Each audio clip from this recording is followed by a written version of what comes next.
Captain Vijayakanth அவருக்கு நம்ம தளபதி இறுதி அஞ்சலி செலுத்திட்டு கார் கிட்ட வரும்போது ஏதோ ஒரு எச்ச நம்ம தளபதி மேல செருப்பு வீசியிருக்கு. ஸோ இந்த வீடியோ தான் இப்போ சோசியல் மீடியாவில் ட்ரெண்ட் ஆகிட்டு இருக்கு. அண்ட் தளபதியை அசிங்கப்படுத்துறங்கிற பேரில் கேப்டன் விஜயகாந்த் அவர் அசிங்கப்படுத்தியிருக்காங்க. சொல்லப்போனால் கேப்டன் அவர் இருந்திருந்தா செருப்பு வீசினவனுடைய கையை உடச்சி விட்டுருப்பாரு.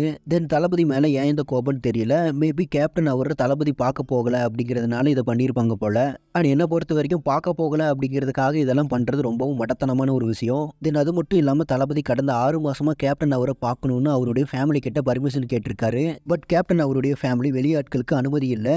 ஈவன் தளபதி மட்டும் இல்லாம எஸ்ஏசி, தென் ஆக்டர் ராதா ரவி அவரும், காமெடி ஆக்டர் தியாகு அவரும், சூர்யா, கார்த்திக் அவரும் பர்மிஷன் கேட்டிருக்காங்க. பட் பர்மிஷன் தரல. அப்புறம் எப்படி போய் பார்க்க முடியும்? தென் நம்ம தளபதி கூட ஏகப்பட்ட ஓல்டு இன்டர்வியூல கேப்டன் அவரு அண்ணன் அப்படிங்கிற மாதிரி தான் சொல்லியிருப்பாரு.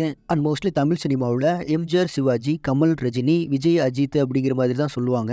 பட் தளபதி அந்த லைன் எல்லாத்தையும் மாற்றி கேப்டன் அவரை வேற ஒரு இடத்துல வச்சு சொல்லியிருப்பாரு லியோ சக்சஸ் ஈவெண்ட்ல.